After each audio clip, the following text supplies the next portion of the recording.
Assalamualaikum warahmatullahi wabarakatuh. Selamat pagi anak soleh dan solehal mukmin. Sekarang kita masuk ke subtema 4 ya.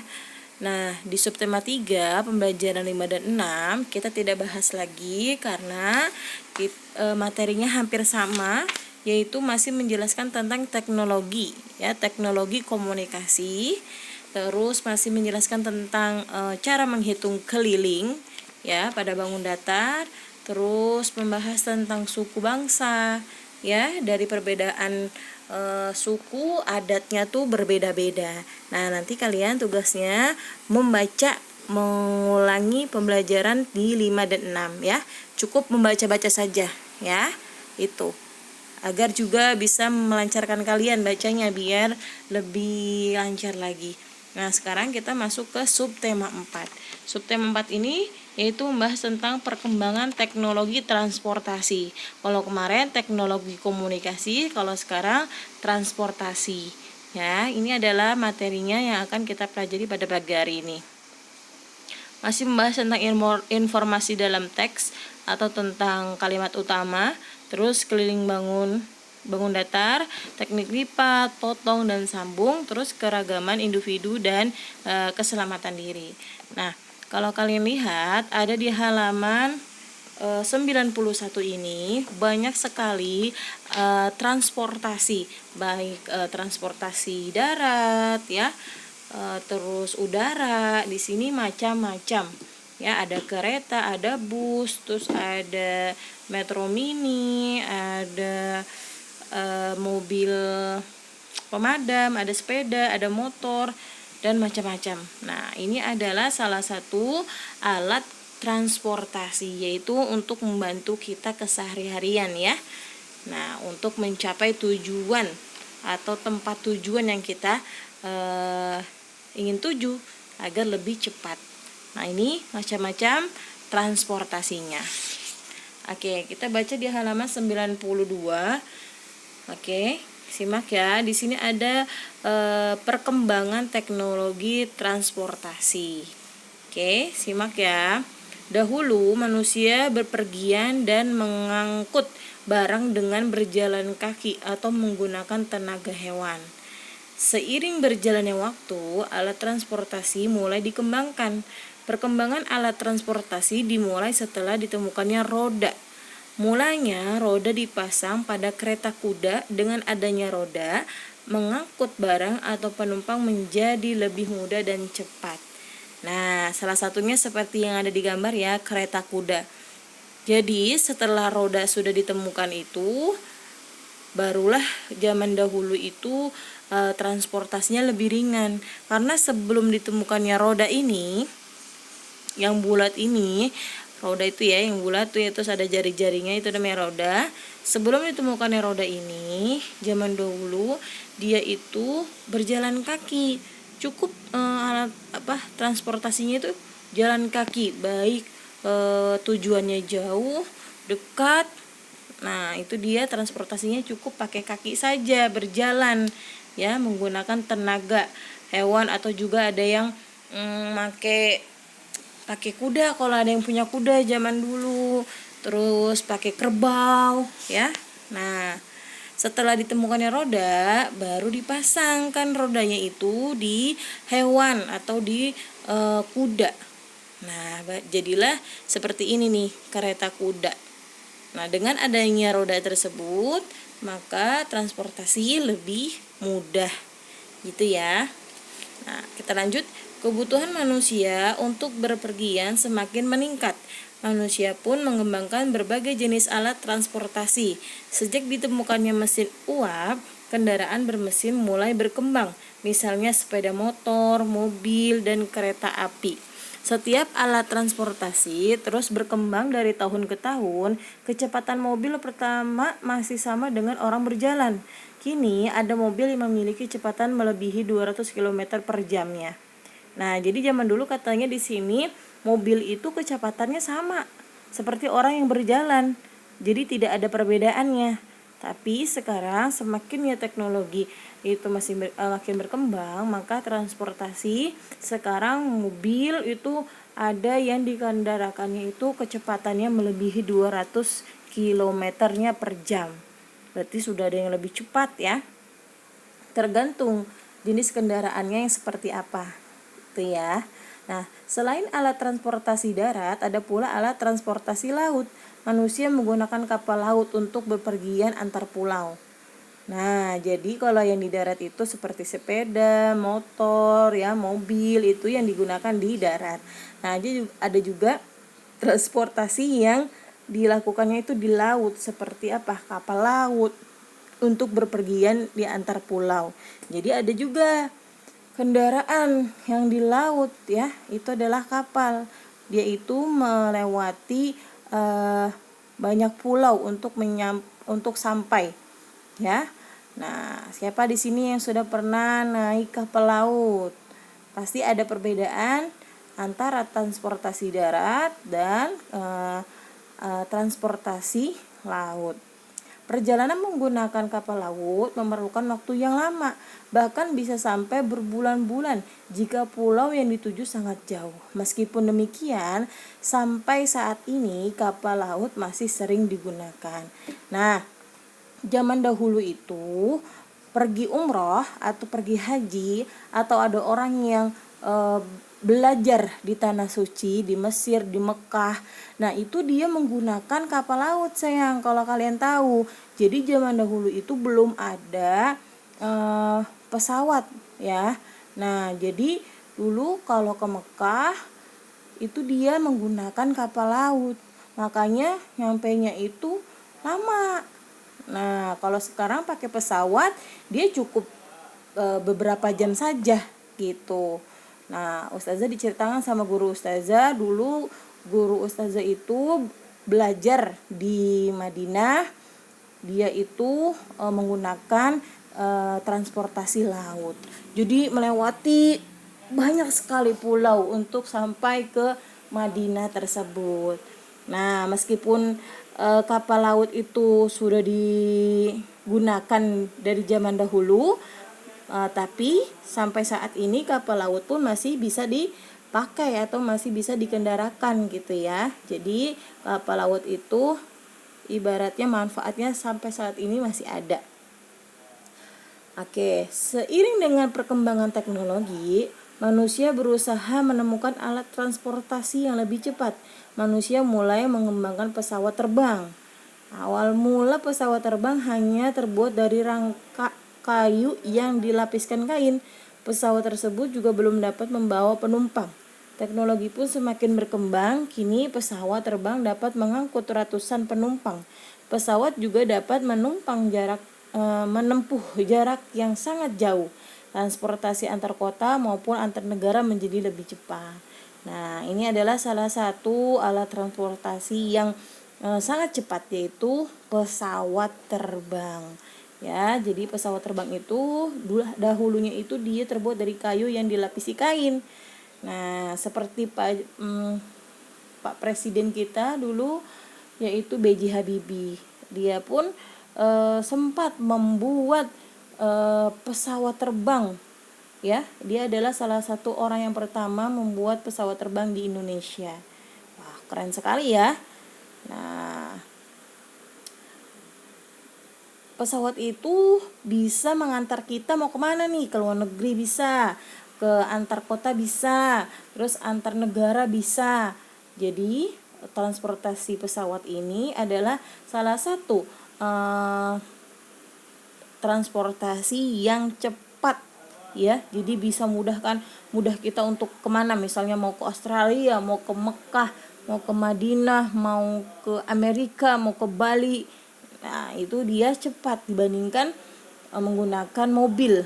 Ya, ada juga misalnya ke Bali itu pakai mobil. Ada. Nah, tapi jaraknya atau waktunya itu lebih lama dibandingkan dengan pesawat terbang. Kalau pesawat terbang kan dia kalau ke Bali cukup beberapa waktu saja, tapi kalau pakai mobil ya hitungannya hari gitu ya. Nah, itu adalah perbedaan waktu atau jarak antara transportasi darat dan transportasi laut dan udara. Jadi di Indonesia terutama banyak teknologi transportasi itu dari darat, laut, udara ya, banyak sekali. Kalian pasti sudah tahu. Di situ juga sudah ada contoh-contoh kendaraannya. Oke, coba di halaman 97. 97 ini ada informasi lagi tentang transportasi air. Oke. Kita baca dulu. Alat transportasi air mengalami banyak sekali perubahan dari waktu ke waktu. Sejak dahulu, transportasi lewat air dilakukan menggunakan kapal. Kapal zaman dahulu masih sangat sederhana. Kapal dibuat dari kayu, kulit, tulang hewan, atau batang alang-alang. Nah, jadi itu dulu, ini adalah asal muasal dari kapal laut. Nah, jangan lupa digarisbawahi ya. Kapal laut katanya kapal pada zaman dahulu masih sangat sederhana. Kapal dibuat dari kayu, kulit, tulang hewan. Oke? Itu adalah asal muasal dari kapal. Nah, kapal tersebut digerakkan dengan menggunakan dayung. Ya, menggunakan dayung. Ini belum pakai mesin sayang, dia berjalannya. Nah, selanjutnya kapal dibuat dengan dilengkapi layar berbentuk kain persegi. Nah, kalian lihat tuh ya di gambar, itu banyak banget kain yang di atasnya itu ada yang persegi ya.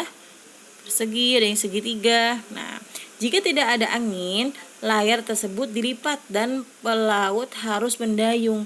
Jadi fungsinya kain ini untuk memudahkan berjalan. Jadi kalau ada angin, dia itu membantu gitu. Tapi kalau misalnya tidak ada angin, maka kain tersebut dilipat, lalu para pelautnya itu harus menjalankan kapalnya itu dengan cara mendayung.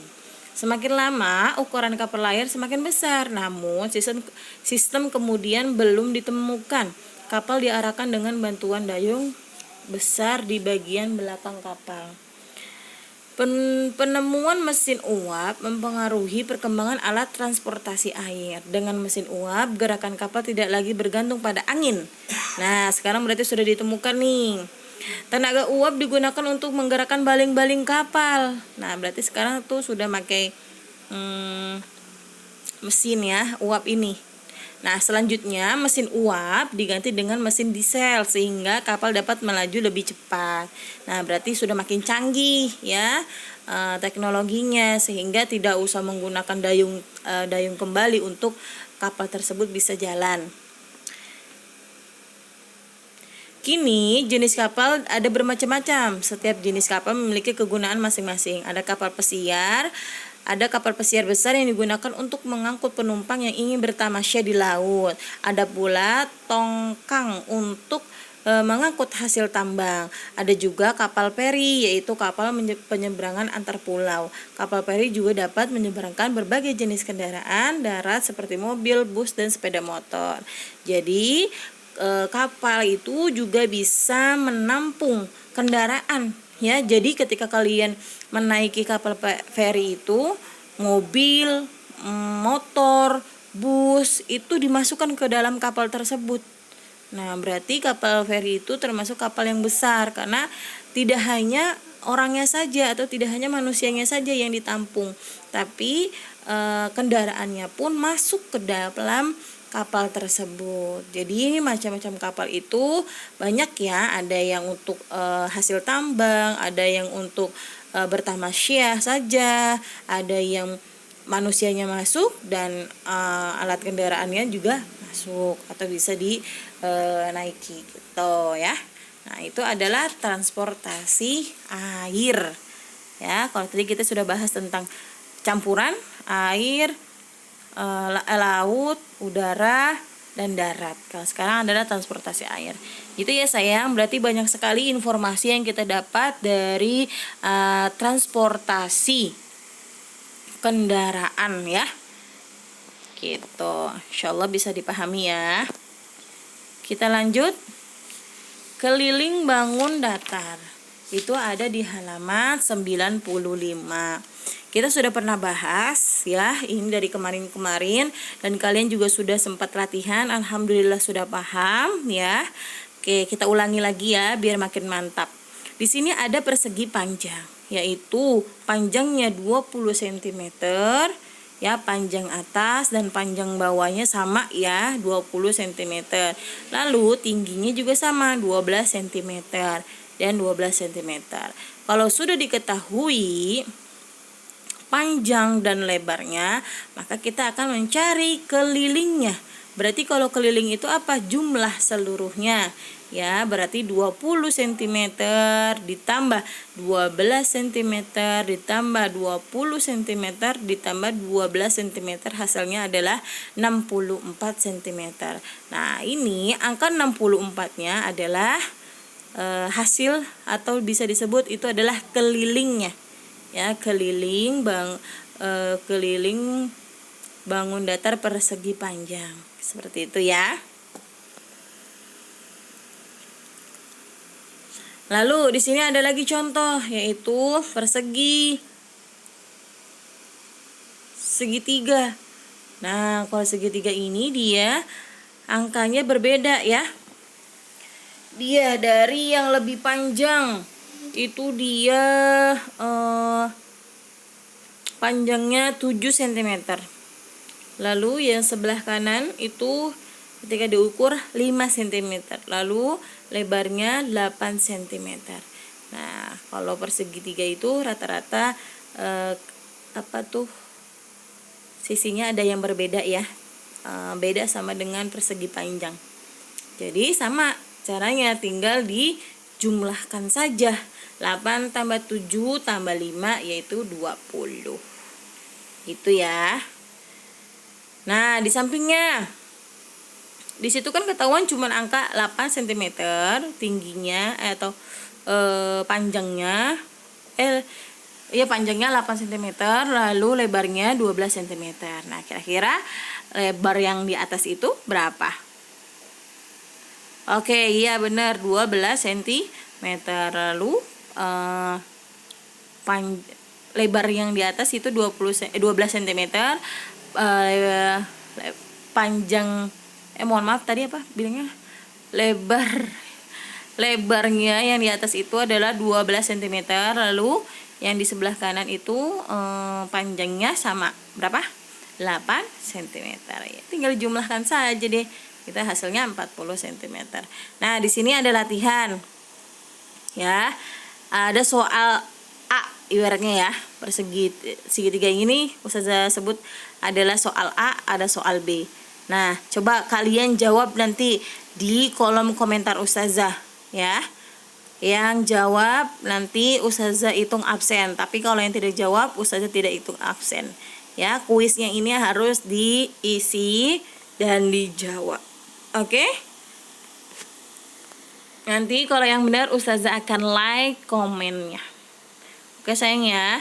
Nah, di sini ingat ya, ini 9 untuk segitiga ya. Oke. Nanti kalau misalnya lupa diputar-putar lagi atau dilihat lagi contohnya di ada buku. Oke, ini latihannya dijawab di kolom komentar. Lanjut keragaman individu. Ada di halaman 98.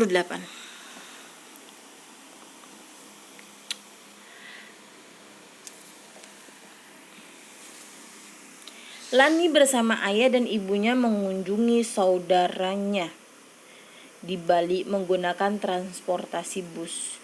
Bus merupakan salah satu alat transportasi darat. Untuk sampai di Bali, bus ditumpangi Lani harus diseberangkan dengan menggunakan kapal laut.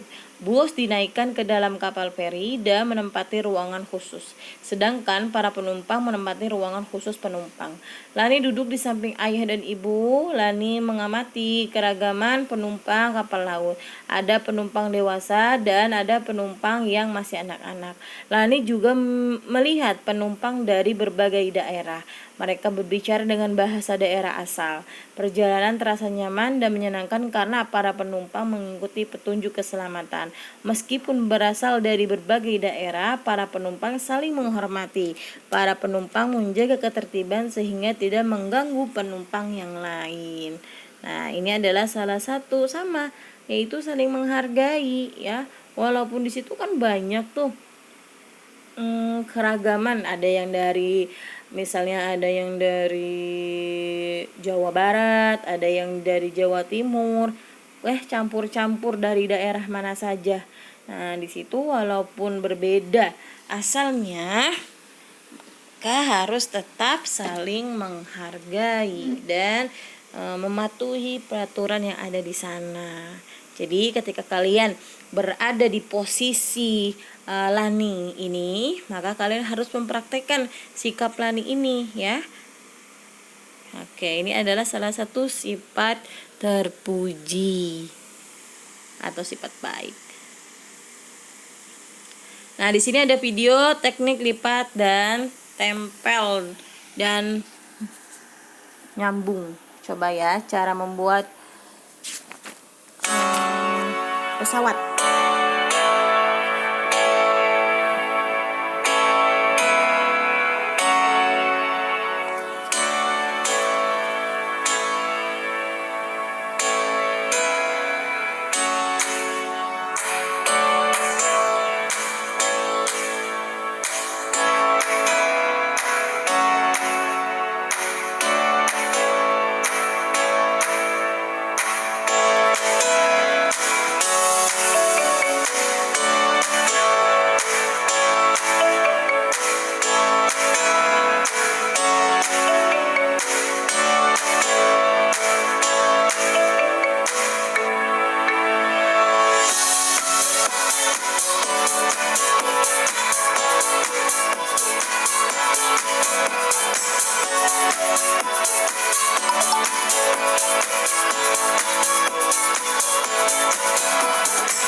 Oke, nah itu adalah salah satu contoh dari teknik lipat, terus tempel dan menyambung ya.